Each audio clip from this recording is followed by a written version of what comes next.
Hello and welcome to the Tai Chi Notebook podcast. This is the sister podcast to the Tai Chi Notebook blog where I get to talk to some of my favourite martial artists about life, the universe and everything. First, a bit of housekeeping. We have a couple of patrons to thank. First, the Woven Energy podcast is sponsoring us, and secondly, thanks to Ed. Your support enables me to keep the lights on around here and provides you with content. Plus, there are exclusive video clips and articles already in the patrons area. Go to patreon.com/Tai Chi Notebook to check them out today. For only £3 a month, you can support the podcast and get some exclusive content. So, my guest today will need no introduction to anyone who trains the Chinese styles of Xingyi and Bagua, especially in the States. Tim Cartmell is a lifelong martial artist who's spent a good few years living in Asia, learning the internal arts, and is now the head jiu-jitsu coach at Ace Jiu-Jitsu Academy in Fountain Valley, California. In this podcast, I asked Tim about his training tips, especially for older martial artists, where he thinks martial arts is going in the future, and his approach to combining all the arts he knows into a single, principle-based approach. You can find out more about Tim at his website, shenwu.com, and don't forget to check out the Shenwu Martial Arts Group on Facebook. I haven't talked to Tim before, but many of the people I've had as guests on the podcast have rated him very highly and recommended him to me. And now I know why. For somebody with so much experience of martial arts, Tim is a very humble and genuine guy. And I hope you'll discover the same thing too over the next hour or so. So, let's get on with it. Here he is. Hello, Tim Cartmell. Welcome to the podcast. Nice to have you here. How are you? I'm good, thank you. Nice to be here. What's it like over there? Is it sunny? It's sunny, Southern California, just like it's supposed to be. Yeah. We're having a bit of a heat wave over here in Britain, which is unusual for us. Been bad. I was on holiday last week actually during the heat wave, which was quite nice to be honest, because we had a pool, so we could just go and jump in the pool. Outdoor pools in Britain, and it's not something we ever like really associate with Britain, so it's nice to be able to use one and not feel cold. Yeah, nice. No, that's good. You've got a massive history in martial arts, and I kind of don't want to do another one of those podcasts where I get you to explain who you are and what, when did you start training and everything, because I think you've done a lot of those, and I'm kind of hoping most people know who you are.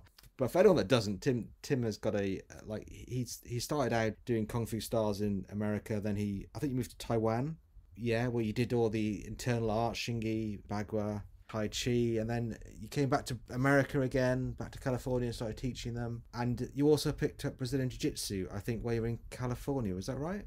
Exactly. Yeah. It's such a massive amount of martial art knowledge that you've acquired. I almost don't know where to start. But one thing I thought about asking you was, how do you define yourself? I mean, what do you say you do these days, and what would you call your vocation? Well, I'm a martial arts teacher and an MMA coach. I would define myself as a martial artist. That's simple. Yeah. Now I still teach the internal styles privately and in seminars, but I'm the head instructor at Jiu-Jitsu Academy. So most of the time I teach Brazilian Jiu-Jitsu and submissions, and then I coach some MMA fighters, like the grappling coach. So in my mind, in my own, the way I would define everything, I understand the construct of the styles and things, but I have kind of in my mind, it's a universal kind of outlook on martial arts in general. It's just people moving, there's principles behind it. There's kinds of techniques and kind of things, but I don't think too much stylistically anymore. Now, when I teach a style, if someone said I want to learn Xingyi Chuan, I would teach it as I learned it. I feel like that's just out of respect for, so those things are separate, or, you learn to box, you learn to grapple.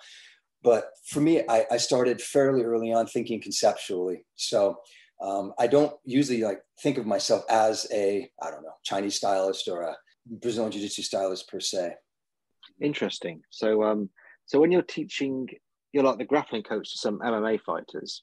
I guess, stylistically, it's just about what works in MMA in that case, isn't it? I guess you just choose from your vast repertoire of things, and it all comes out aimed at their particular person, isn't it? That's true. So it's the right tool for the right job for whoever wants to learn. So, I've talked about this for years as well. People, sometimes they separate into camps about what they think martial arts are about. So I personally, there's a lot of reasons to practice what we call martial arts now, right? Mm. Vast majority of people are not going to fight that like to practice. It doesn't mean it's not invalid, and it doesn't mean they can't learn to fight. Some people don't really even think about self-defense. I mean, there's the whole art side to it. You know, I have a really good friend who's a really good fighter, MMA fighter, multiple time jiu-jitsu champion, and he just started doing one of the traditional Japanese sword styles. You know, he likes to wear the Hakuman, and you know, it's good. And he talks about it. He goes, "I'm not going to get in a sword fight," but he feels like, you know, all discipline, self-discipline. So, you know, the more disciplined you are, it's gonna apply to every other aspect of your life or what you do, right? So, you know, some people like discipline in martial arts. Some people just like the exercise. They like the history.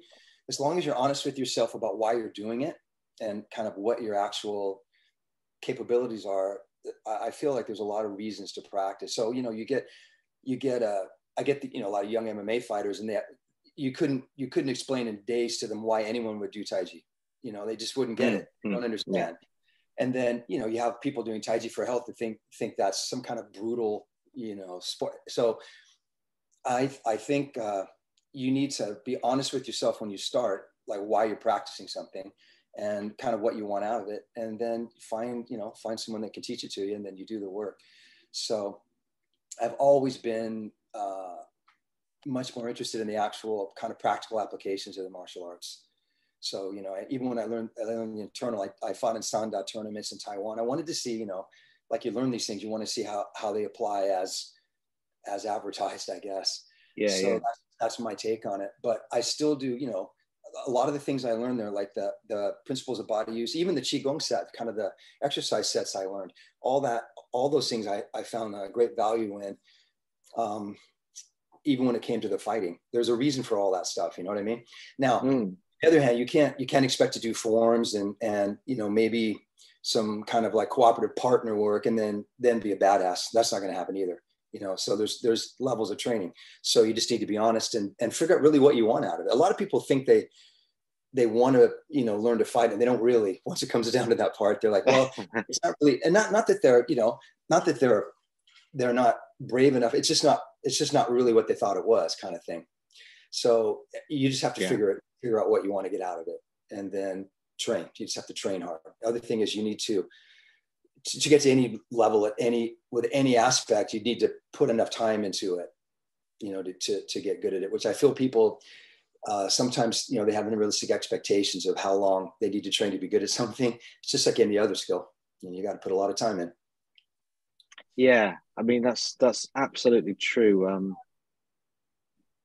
You know, if people are training like twice a week, you know, for an hour, then you're not really going to get anywhere. I mean, it's not like I don't think you're wasting your time. There's plenty of benefits to get out of that. But like you say, if you want to do it seriously to kind of get properly good at something, you know, it's a big investment in time. And I don't think most people aren't really prepared for that. They have no concept of that, I think, when they start. Yeah. And also things that are a little more like when you started Brazilian Jiu-Jitsu, right? When you practiced Tai Chi before, and there's really no kind of, I guess there's competitions for forms and people push hands, but there's no real competitive like standard format. So sometimes it's hard to gauge where you, and then when you started doing Jiu-Jitsu, I mean, you compete all the time, right? People are always competing. You can tell, it's funny, when people start things like Jiu-Jitsu as well, they don't understand even the belt hierarchy. They're like, well, what's the difference between a blue belt and a purple belt? But when you're actually training, it's easy to see, right?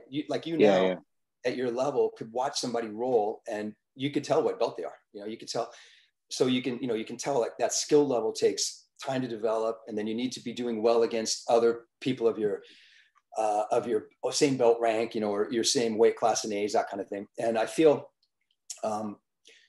this is a really good thing. I feel like it gives people, it's easier to chunk those goals, you know, when there's more of it's more goal oriented that way. And I feel, so some people, they want to practice maybe the internal styles, and they're like, how long till I get good at it? I don't know what that means, right? Like, how long till you get good at it? And I said, you want to be able to fight? Yes. And it's like, then you need to train, you know, it's going to take a period of time. You're going to have to train every day. It's just the way it is. So that's the other thing. Now, if you want it, like we just mentioned, twice a week, you'll get something. It'll just take a long time. It'll take. Now, for fitness, maybe if you want to do things for health, that's probably not really enough. But if you practice Brazilian Jiu-Jitsu seriously twice a week, over time, you'll be a lot better grappler than, you would have been, so it depends. You want to be a pro fighter, you train 6 hours a day. It depends. So you have to just be, my whole point is I feel people will drop out of things because they have unrealistic expectations. When if they had realistic expectations, they would understand it takes X amount of time, they would stay in, you know what I mean? So being honest with your process, what do I want out of it? How much time am I willing to spend? And if you don't have that much time, it's going to take you longer. You keep training. So, you're the head coach at it's Ace Jiu-Jitsu, isn't it? Correct. Yeah. Yeah. So how many older students do you have? And by older, I mean, in Jiu-Jitsu, it's over 40, isn't it? Really is kind of old. How many of those guys do you have? It's a smaller percentage. I have, my oldest student that's consistent is 69, just turning 70. Cool. He's a stud. I mean, he's an exceptional kind of person. Like just those guys that are glued together, like unbreakable people. So, martial a long time, and he's sensible. I mean, you readjust your training as you get older. But I would say, oh man, I mean, 70% of my students are under 30. Oh yeah. But I have let's see, a couple other black belts in their 50s, and these guys are higher. I don't have that many people that start at that age. People seem to a little intimidated. Although once in a while, you'll get people that start a little older. But for the people listening, if you go to a good academy and you're sensible, you can start much older and you can do much better than a lot of people think they can. I think they look at young people training super hard and competing super hard, and they go, I can't do that. It's like, no, you can't do that, but you can start off slower, right? Yeah. Gradually work your way up to the point where, you could roll hard with younger guys. It's a lot of it is just a physicality thing. And my experience with physicality is as I get older, people sell themselves way short. They think after 30 that, everything's out of the ballpark now. It's like, oh, I can never do that. It's like, you just need to be sensible about your training and put more time in, right? I mean, I'm sure you see it all the time. So, it's just a matter of the will. And then I agree too. There's some kind of, I don't know how to call them, like maybe hardcore schools where everyone's young, everyone bangs every time they roll. Maybe you don't go to that school, but you can find academies you can find where the teacher's sensible. You start off slow and you work your way up. Nice. So, have you got any tips? I mean, I'm an older black belt. I'm in my early 50s. I've had to change the way I roll. Obviously, you do. Yeah. I mean, for me, the key is not to try and be competitive with every roll, especially when it's on someone who's, much heavier than you and much younger. I just try and contain them rather than destroy them. I think that's trying to do things that you used to do when you were younger, I think is the thing that I think gets people. But I mean, what are your tips for the older grappler to stay in the game? Like Jigoro Kano talks about people doing judo until they're very old. I mean, this concept's been there. Helio Gracie grappled till he was 95. Now, of course, he was exceptional, but it depends on it can be done. So injury prevention at any age and level, of course, is important.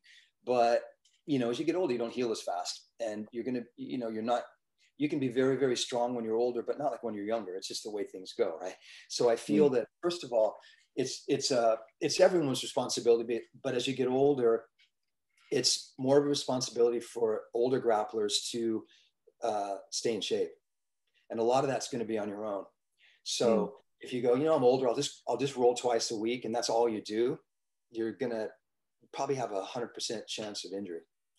So you need to condition. I mean, and we can talk about that, but you understand the conditioning. So you have to, whatever you do to keep your joints strong, stay in shape, keep your flexibility up, it's okay. It's funny.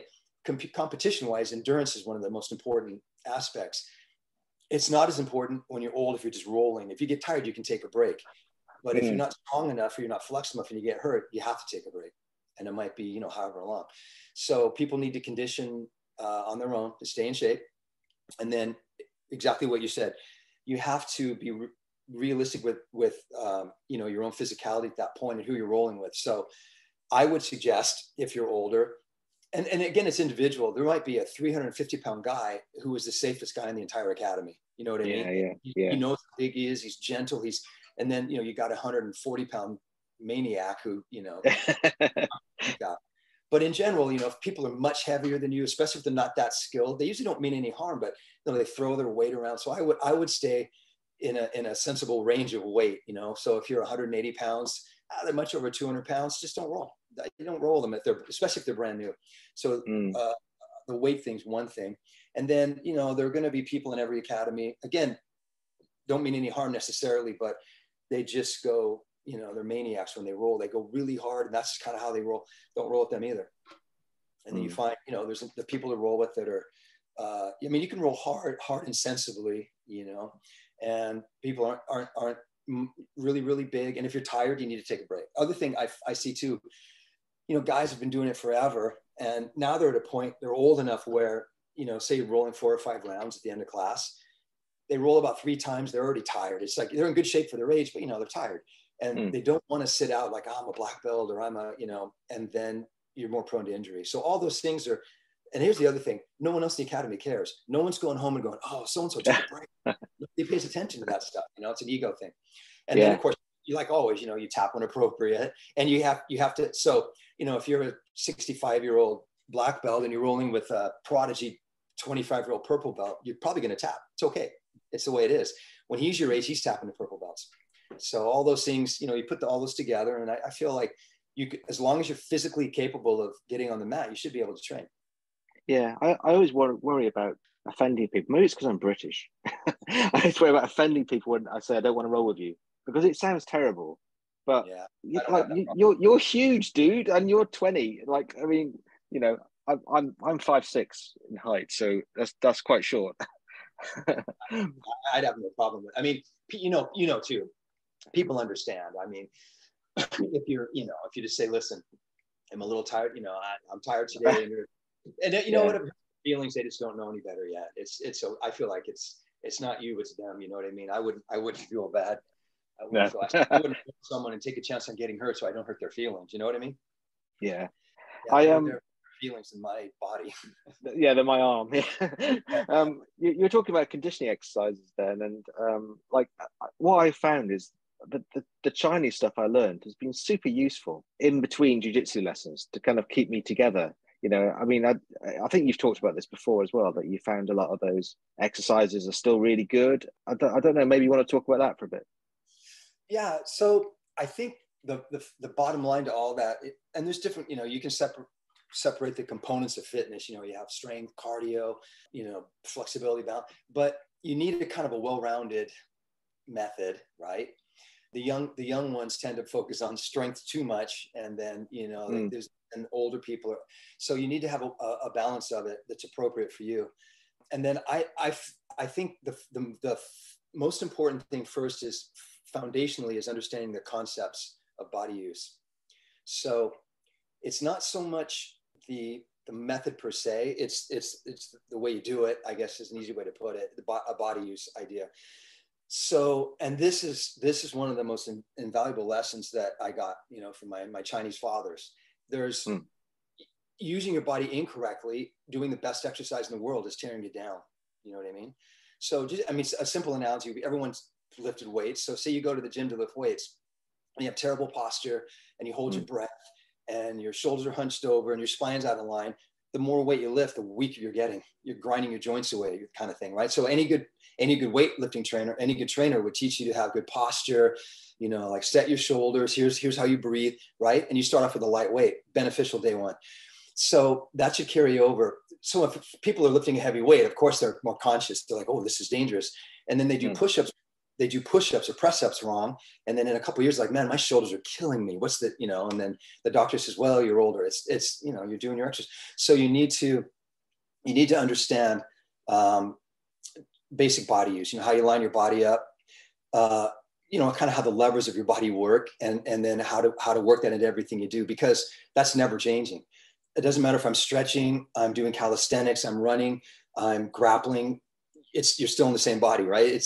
And you're in the the same gravity and the same, everything works the same. So you need to understand body use first. My experience is not so emphasized in a lot of Western based martial arts, or even things like Brazilian Jiu-Jitsu nowadays, overemphasizing things like Chinese internal, where, I mean, there's so much attention paid to this, they kind of forget a guy's ever going to throw a punch, that kind of thing. Yeah. You want to balance, but my background was, I feel, is invaluable because there's so much emphasis on that kind of thing, all the alignment rules and practicing and testing the posture.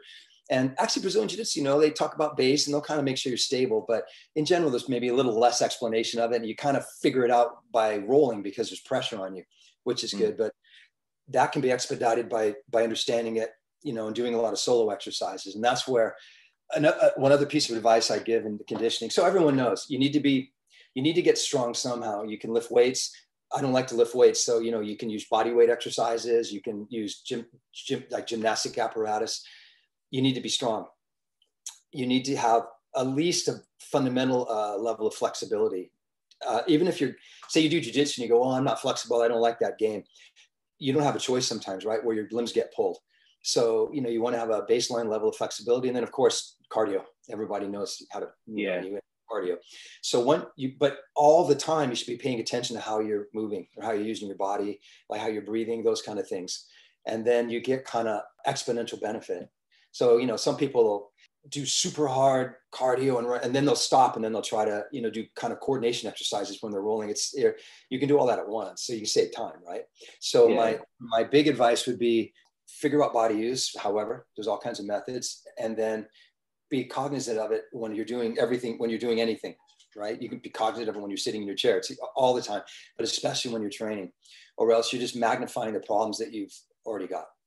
And once you're in shape, as you get older, when you're younger, say you're at X level of all around fitness and you stop working out for a while, it comes back relatively quickly. After 40, it starts to take longer. After 50, it's noticeable. After 60, not that you can't get that level back, but you can't be at whatever level of fitness at, say, even your age, and you're still relatively young, and then say I'm going to take off a couple months with the family and then jump right back into it. It's just not going to, it's going to be, you're going to have to take several weeks to condition back up. So for the older grapplers or the older people that are training out there, right, you got to take your time getting back into it as well. Yeah, I find doing things daily is a real key. And like, if you stop doing things daily, you notice when you do them again that you're breathing harder, or your flexibility, it seems to go so quickly. But the answer is, like, if you do a little thing every day, it's like that rusty hinge. Like, if you just keep it moving, it doesn't rust. Absolutely. That's another. Yeah, I think people, even if it's 15 minutes, people should be able to spare. People don't have much time nowadays. A lot of people tell me how many time. You do have time. I tell them, you can always, most days anyway. If I told you I was going to throw you in the ring in a death kumite in a year, you'd find time to train. You know what I mean? Oh, hell yeah. So, yeah, you're right. Absolutely right. A little bit every day is far better than too much once in a while. Right. Yeah.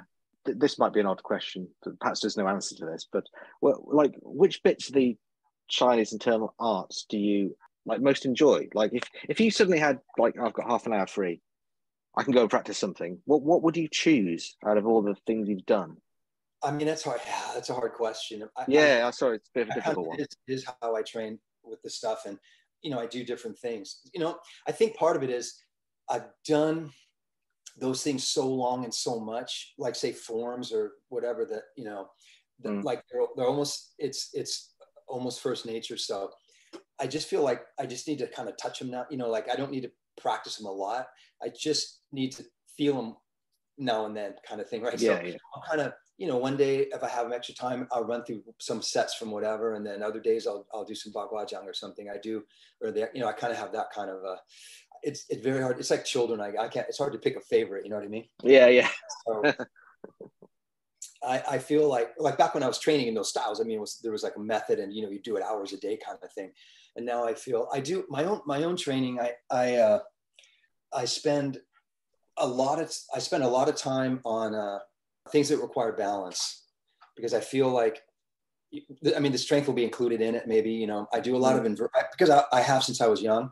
And I'm not saying this is a, you know, a go-to for people. You don't have to do anything like this. You can do other things, but I spend a lot of times like on my hands or inverting, pressing, rolling on the ground. I mean, there's a million kind of jujitsu ground solo exercise. I have flow drills, you know, things that I like. Bar work, you know, on the chin, a pull-up bar. Pull-up bar, yeah. Yeah, a lot of things, single leg balance kind of things. I spend time, an hour or so every day on that kind of thing. And then nice. I don't really use any equipment really, except a pull-up bar. I'm not saying, you know, everyone has their, so a lot of people now, like, you know, in jiu-jitsu, they swing kettlebells and maces and, you know, all that's good. You know, you've got to do something to make yourself strong. It depends on what you like. I feel like it's from my background as a child and, you know, all the internal, like, I feel like I need to be autonomous, you know, like I could just train anywhere without anything. And so that's my training. And I condition it about an hour a day. And then I might run some, you know, it depends how much time I have. And then the rest of the time I'm just on the mat. And I hit bags. I hit a heavy bag, you know, that kind of thing. Sort of techniques you find yourself gravitating towards these days in jiu-jitsu? So my game, I didn't start jiu-jitsu until I was 34, I believe, when I got back from China. And so I already had kind of a paradigm in my head of training. So my game so I think a bit conceptually, I think, like when I'm training on rolling, and I'm like everyone, right? I like to learn all the latest, you know, whatever Gordon Ryan's up to, you know, we're all doing it kind of thing. And, you know, you want to add new elements in, but I'm a big believer in fundamentals. I know people always say this, but it's true, right? You want to have fundamental wrestling skills and grappling skills and that kind of thing, and understand leverage and angle. All that comes, you know, it's always going to be the foundation. So I'm quite flexible. So I've always used my like flexibility to my advantage. When I teach, I try not to teach anything that requires an exceptional attribute, you know, like this is for strong. I just try to teach, you know, jiu-jitsu, but in my own game, I use the flexibility quite a bit. My game is, it's always been slow and tight. So I work a lot, like lately. So besides techniques, is hard to say. I mean, I triangle a lot because my legs are longer. I have like things I like, but I try to work on pressure a lot. Like lately, you know, my people have been coming for like privates for, you know, I think a lot about how to apply pressure and leverage so that you can beat someone much bigger than you without too much speed. I feel like, I'm sure you've heard it. We've all heard it in jiu-jitsu, you know, they're like, well, if you're big and strong, you know, you go slow and crush. Little guys have to use their speed. That exactly didn't work for me when I was coming up. Oh, so, interesting. Yeah, there's a time for speed, and some people have speed games, right? But when I was coming up in the training, you know, I was at the time I fought at 160, so I was 160 pounds, and I was the smallest guy in the entire like classes. A lot of times, guys are big, and I found that, you know, as I got close to purple belt, guys that had trained for a year or so that were much bigger and stronger, I could pass their guard. I'd run. I'd coriander. I'd switch, and then they would just like grab my belt and stiff arm me, put me back in the guard. You know, I was like, wow, this is not, because I couldn't. There was so much space when I moved around like that. It was hard for me. Yeah. You know? And again, that might not be another person's problem who's fast, but I had that problem.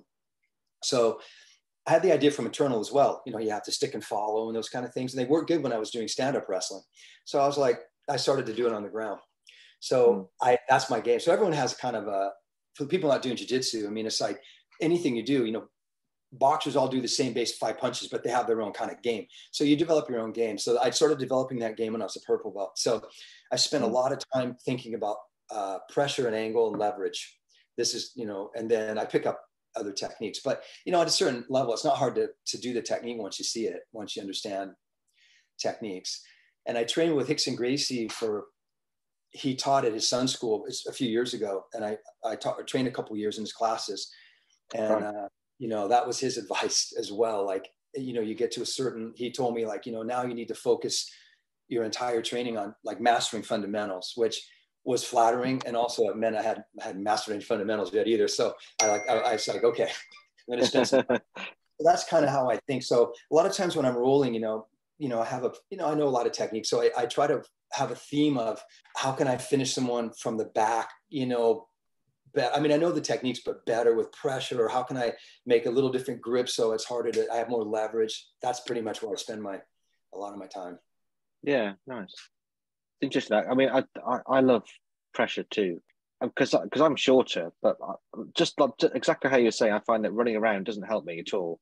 And like bigger people can just stiff arm you away, but then if you put pressure on them, even though you're not as heavy as they are, if you do it right, it works. And I don't think it's about the size anymore. It's just about putting your weight in the right place, isn't it?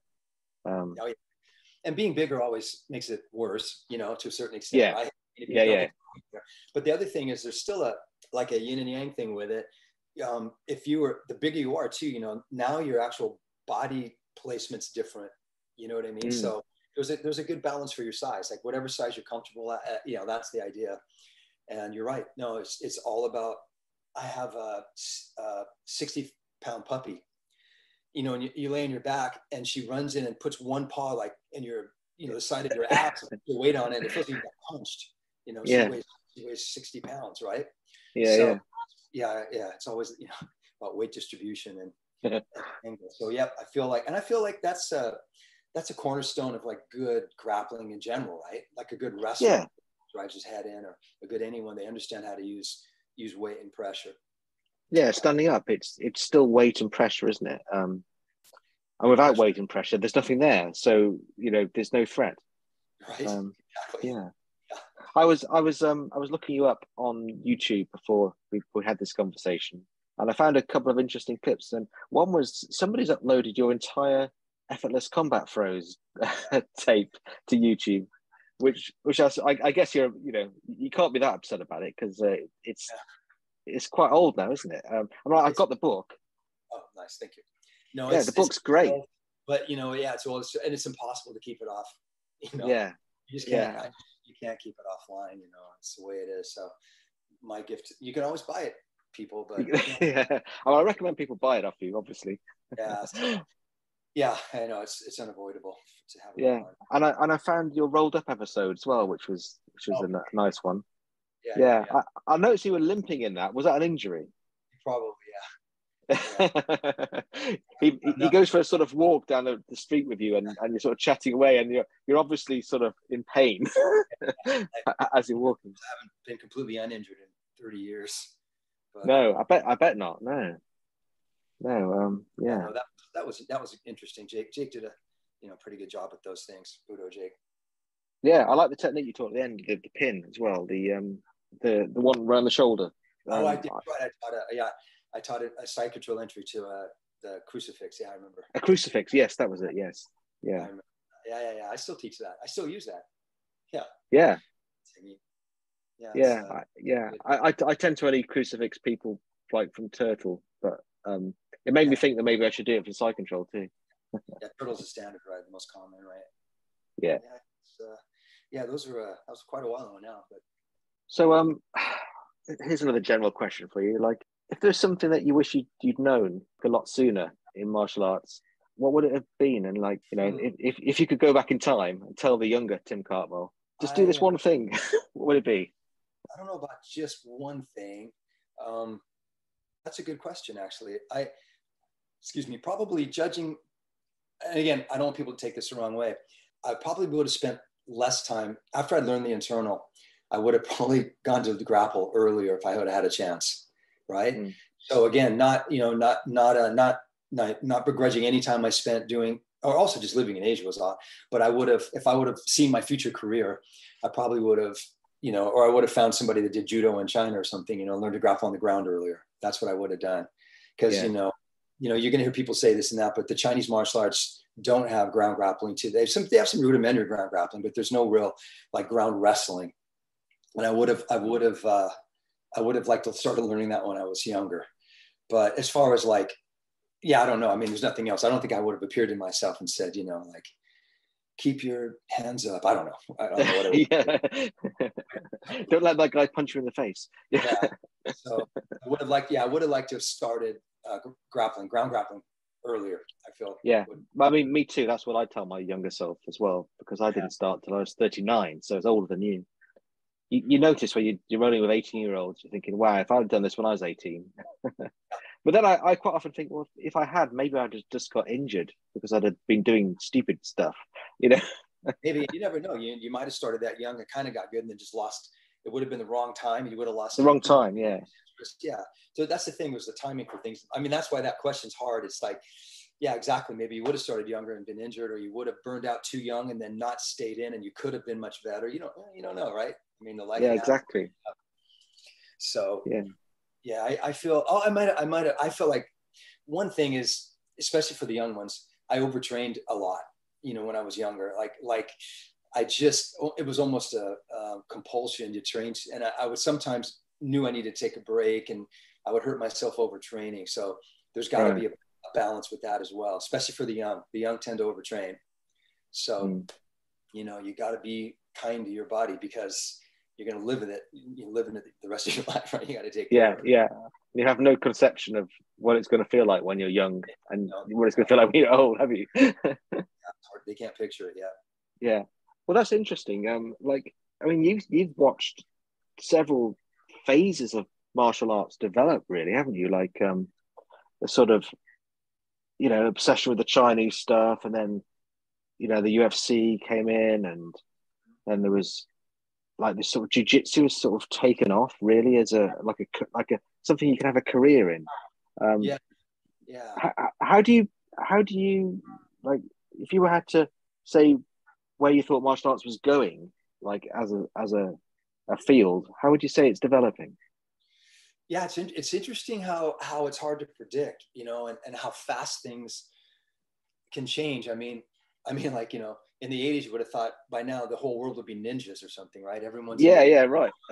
So, but the Brazilian, I mean, you can say what you want about the personalities and even the style, but Brazilian Jiu-Jitsu changed the entire world. I mean, even outside of martial arts, without Jorge and Gracie, there'd be no MMA as we know it, even, right? So I think, and I've said this lots of times, I think MMA saved, probably, or at least brought realistic training back into vogue, because it was kind of out of style. You know what I mean? The people were doing exotic Asian martial arts, and they were competing. I mean, there's some fighting, right? I mean, there's Sandan, China, not that, but how many Americans to this day have seen a Sandan match?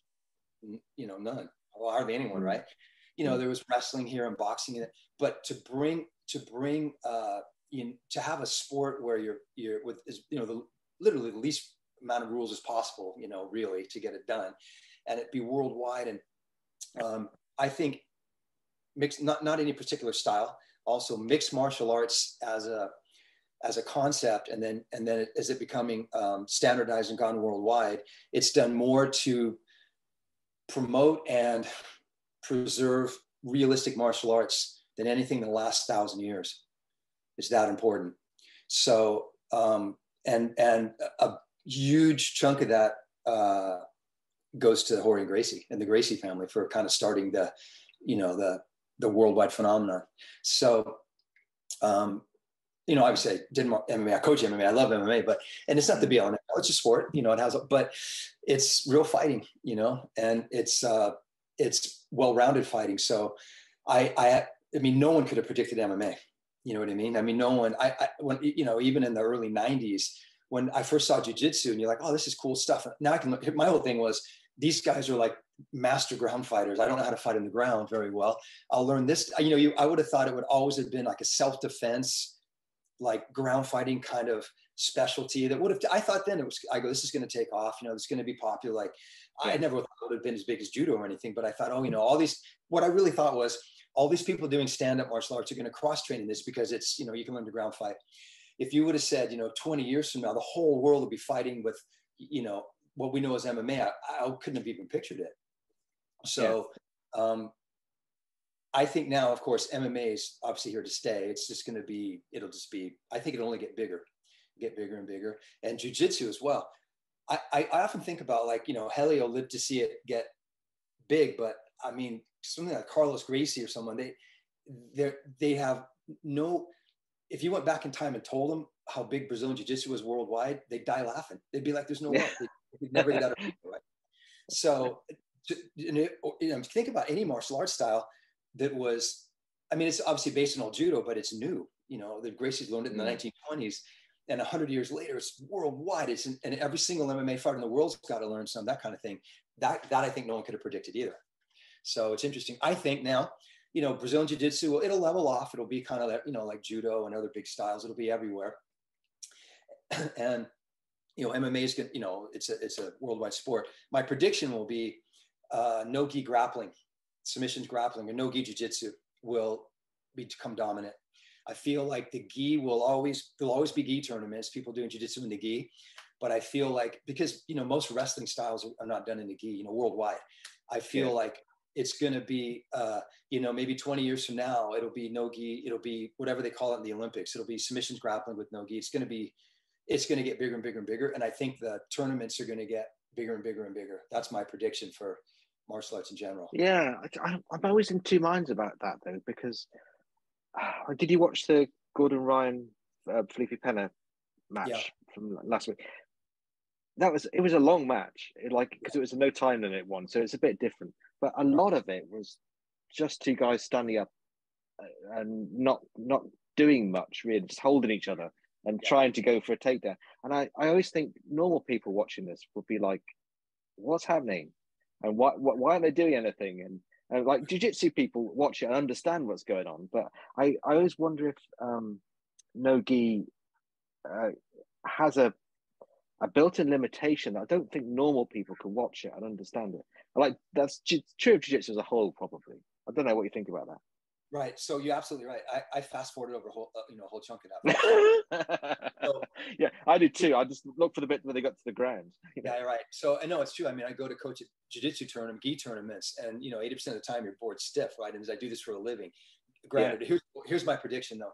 So that was a match under special rules because Gordon Ryan wanted no time limit, right? Yeah. It will go like remember MMA when it first started? Like guys go in the octagon and it went forever until someone got murdered or something. So then they instituted rounds, and then whatever. So I think that's what will happen. Like wrestling, they'll have periods. There'll be if it gets big enough or it goes to the Olympics, they'll do the same kind of thing. They'll have a 5-minute time limit. They'll institute periods, or they'll have a stalling rule. You know what I mean? Like you're on your feet. Yeah. That's what I think will happen. And then purists will complain like, they should let them grapple, but you can't have unlimited time and, for every match and so I think that's what will happen. I think it'll be, they'll come up with a unified, like now, like EBI with Eddie, the EBI, he has the overtime, they have the spider web and the take the back. They'll have things like that where if it goes so much time, they'll come up with it. I think that's what'll happen. That was a strange one because I thought Eddie Bravo cracked it with that rule set. But then it turned into two people who would rather draw than one of them lose. And you ended up with this kind of weird stalling thing where they didn't try and do anything until they got to the overtime. And then they got to the overtime, and it was just like try madly to win there. And But then they have things like quintet where if nobody scores during the regulation, you're both out. Yeah, that was good.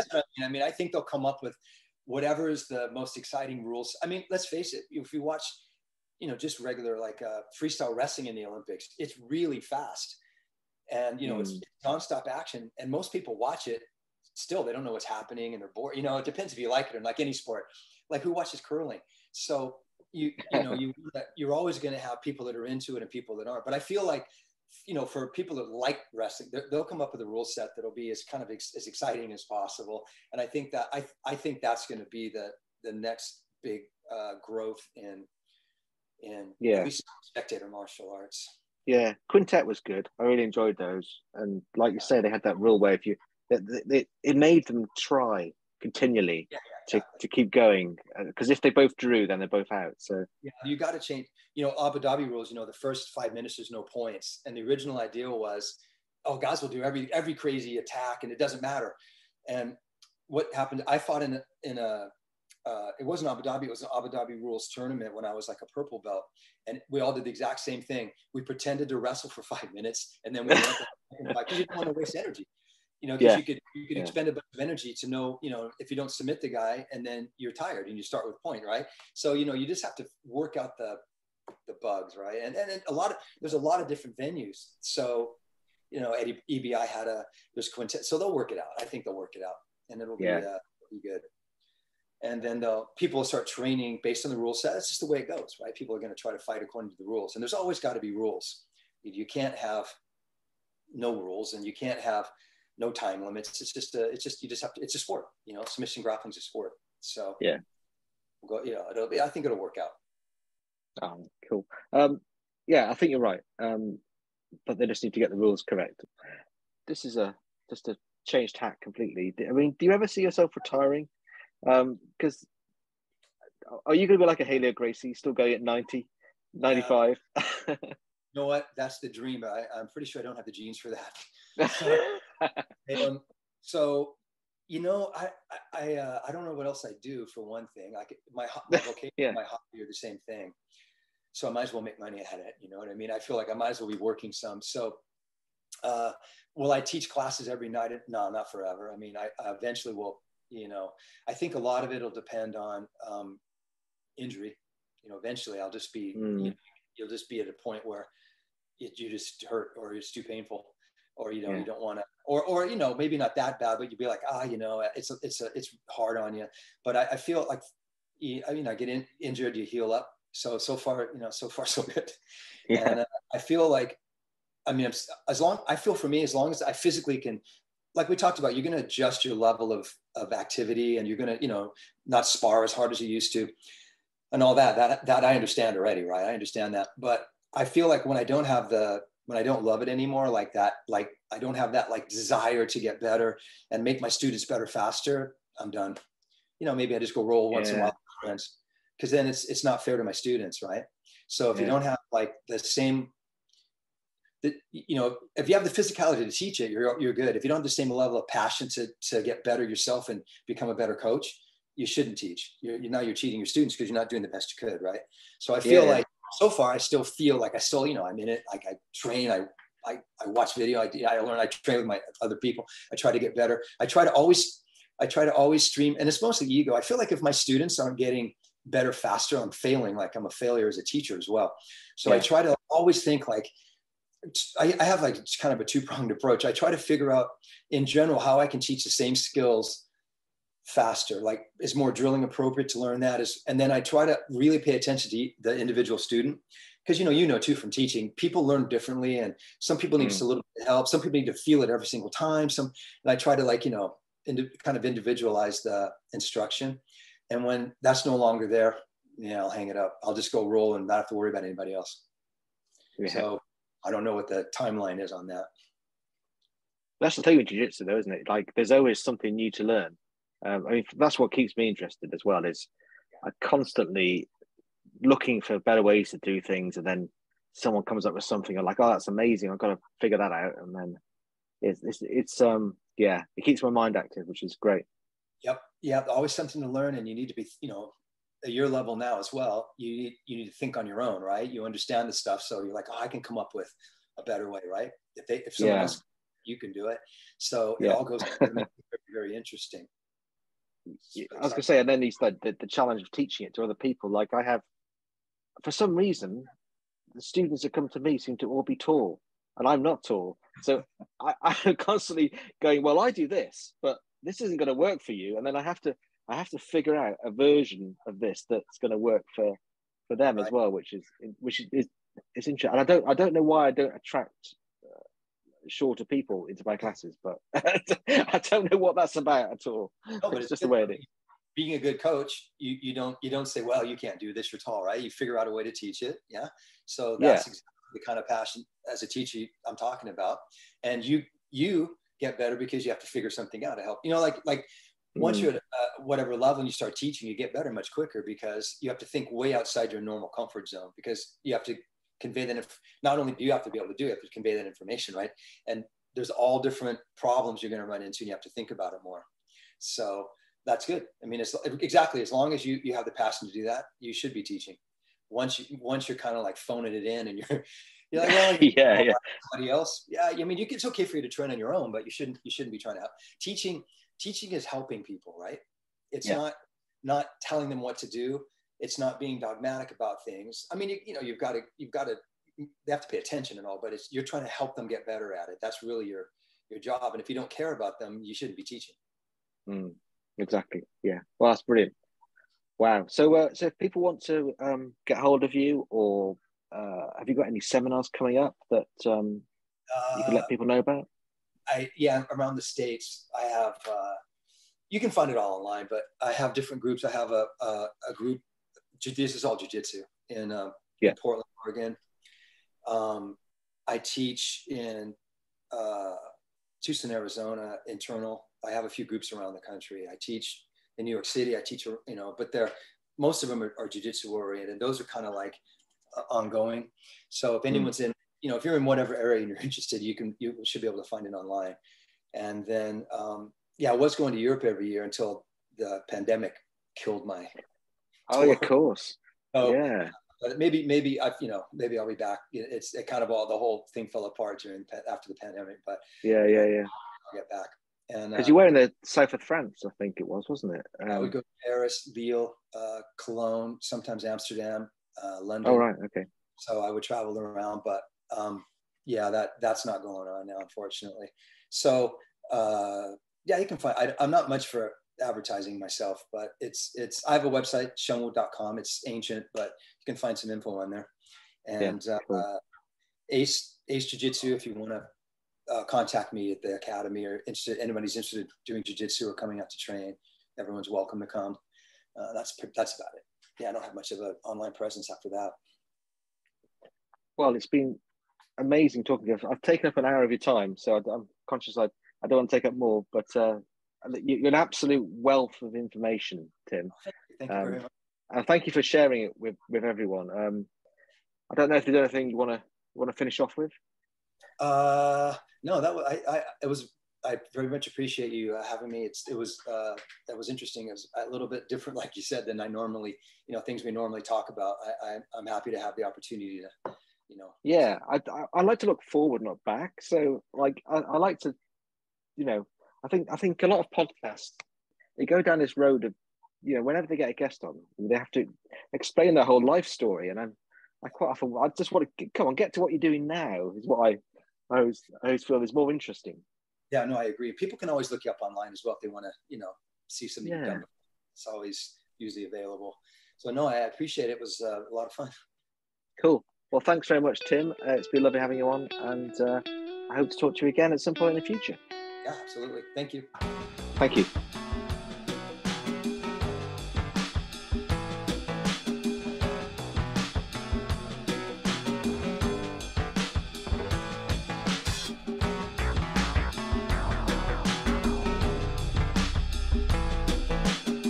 Thank you for joining us.